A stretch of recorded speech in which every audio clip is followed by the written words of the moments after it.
is Isabelle Ugochukwu. I am the founder and CEO of Isabella Queen. And my background is somewhat complex. I'm from a lot of different places. I'm a mixture of 7 different nationalities, but mostly French and Nigerian.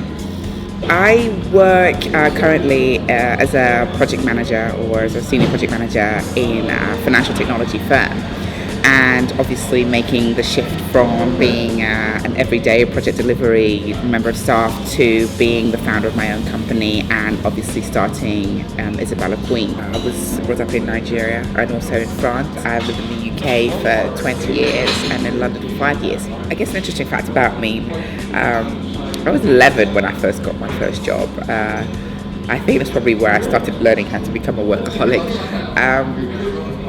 I used to work in a cafe called Cafe 99, and I was too young to get paid, obviously, so I went along and I worked for nothing for years. Actually, from the age of 11 to the age of 15, I worked every single Saturday in the cafe. That's really embedded my work logic into now, because as a founder of a business, I've spent 3 years working at this for free, effectively, for nothing, and actually paying for the privilege. So I guess, I love working. I love working hard. It all began because from the age of about 16, every single time I tried to shop for a handbag, I would really struggle. And I would look hundreds of different places, and I would never find something that would really be what I imagined in my mind's eye that a handbag that I wanted to carry was.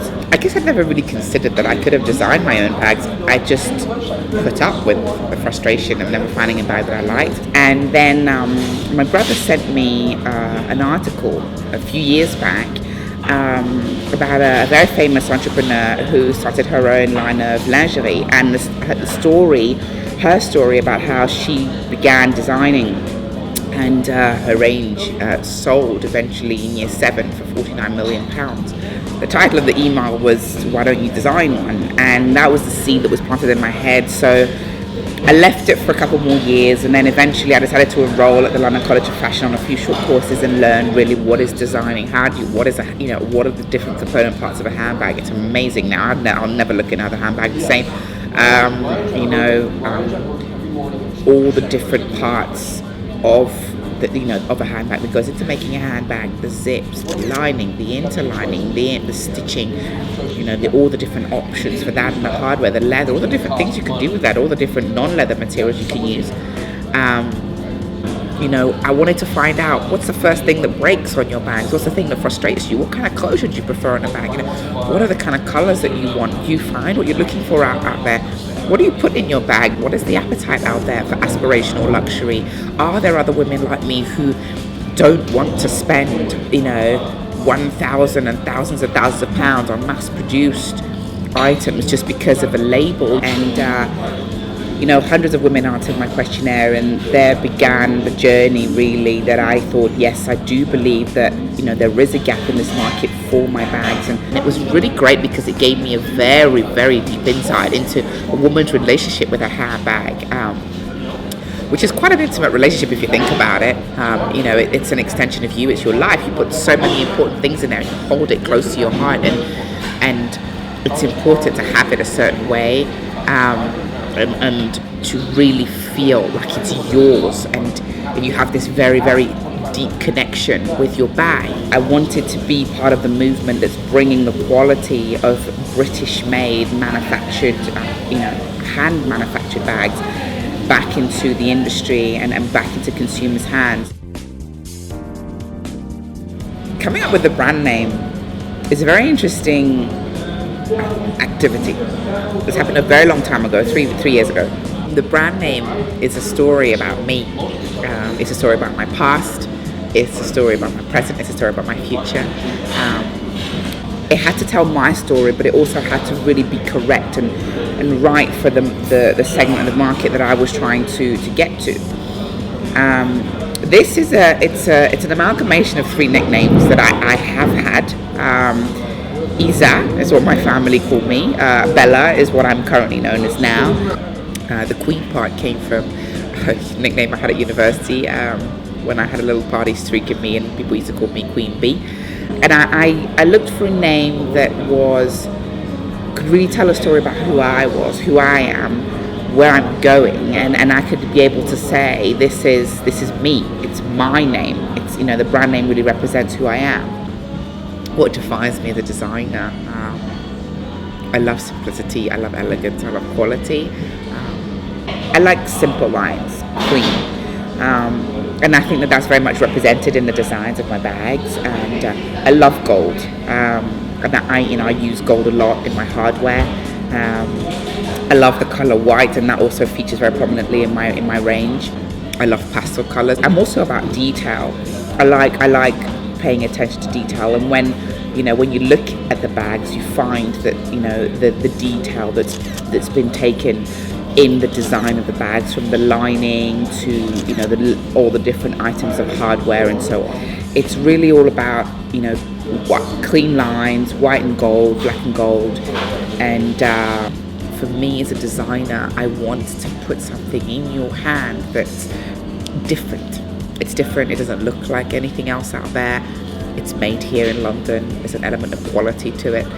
Something you'll feel proud to hold, be able to say, this is something that's, unique. My favorite part about being a designer is definitely the sampling. I love working with the manufacturer. Obviously, the core design is exciting. You know what you have in your mind's eye. You need to get that down on paper, and you need to communicate that to people, and that's great.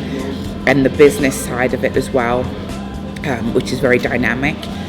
But then you get your electronic concepts, your electronic specifications, and then it goes to the sampling and seeing step by step my designs come to life, being able to hold them at the end, and the little changes that you make. A lot of people don't realize, actually, even when you've designed on paper, it's not necessarily what you will end up with as the end product. There might be things that don't work. There might be a couple of measurements you need to change. So going through that process with the manufacturer is something that I really enjoy. The first thing that hits you is just the smell of leather work, and it's a real holistic experience. You feel it with your hands. You touch the leather. You see it with your eyes. You smell it with your nose. You hear the hardware being worked away at, the machines going, and the leather being cut, all the different noises, all the different aspects of that experience in the studio. And in the end, you get something that it's a little bit different to what you imagined at the beginning, but it's still within the main concept. And also learning what works and what doesn't work, because you could design something and actually it doesn't work. So that whole process of refining is definitely my favorite.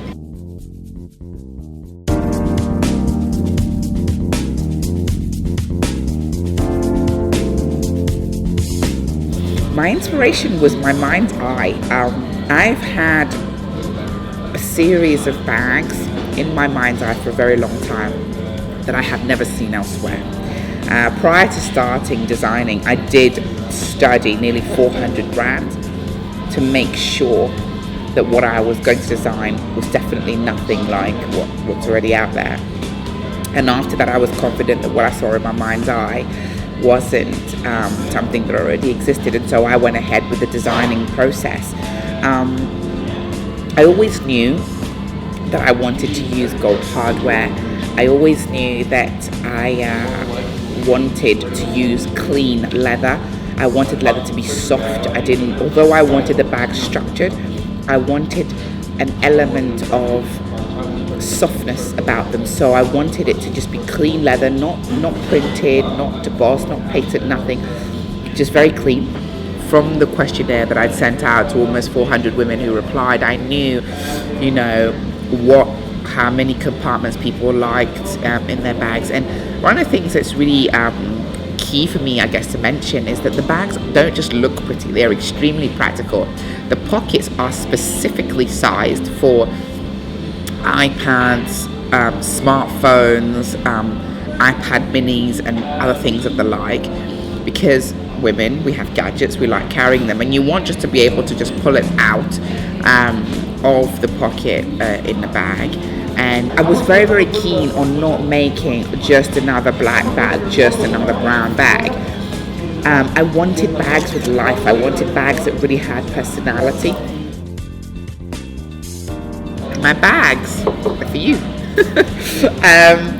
Therefore, any lady any woman, you could be 18, you could be 50, you could be any age.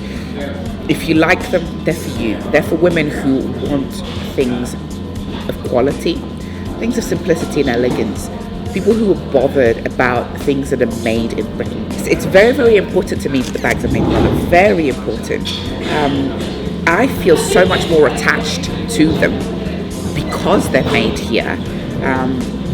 It's great to be able to say to people, you know, your bag that you're wearing, if you live in London, if you are in London, the bag that you're wearing, that you're carrying, was made 3 miles down the road from you. And I think that it's so paramount to the brand, to the brand identity, being able to say, oh, this is a brand that's made in London, and you know, having that control as a designer over your end product is also really, really key.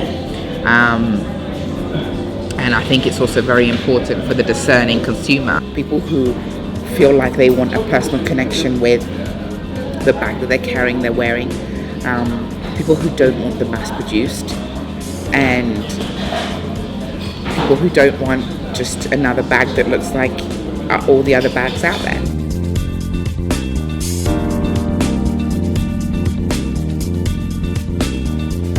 I'm very excited about Pure London. We have everything ready. Very excited about how the stand will look, excited about the feedback. I guess a lot of it is prepare as much as we can and then arrive and see what happens, I guess. Very, very interested to meet you all, very interested to meet all the buyers.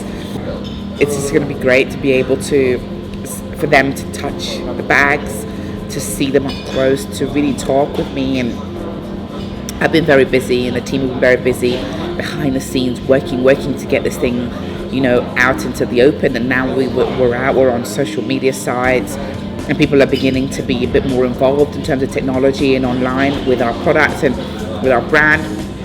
But for them, it's going to be really the opportunity to become physically involved and see the product and see what they think and get the feedback from them. So very excited to get the feedback. After that, you know, we are already implementing the plans for the future. The designs for the autumn-winter 2016 are finished, they're done. Now we just need to have them sampled in September, October, and then after that, in December, we're going to have the photo shoot for the autumn-winter 2016, and then we're going to get ready for Q1 next year to be able to start positioning that to buyers and see what they say. We might do a couple of other trade fairs. Don't know, we're going to have to just see how it goes, and just continually be on top of from season to season. We have a calendar, so everything is managed against a calendar. It'll be great to see, you know, where we end up in terms of which stockists we can work with. If you aspire to start your own brand, I have an encyclopedia worth of advice for you. I think the most important thing is don't be afraid of hard work. It's extremely difficult.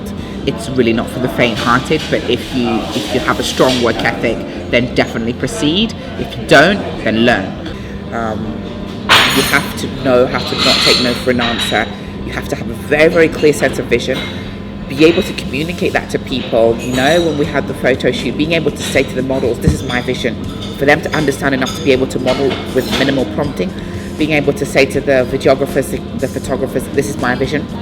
Be able to write that down, communicate that in your company bio, your press releases, your marketing material, so there's continuity and people really understand what your brand is about. And you need to be able to explain that, whether it be in 10 seconds, in 30, in a minute, in an hour, or in your business plan.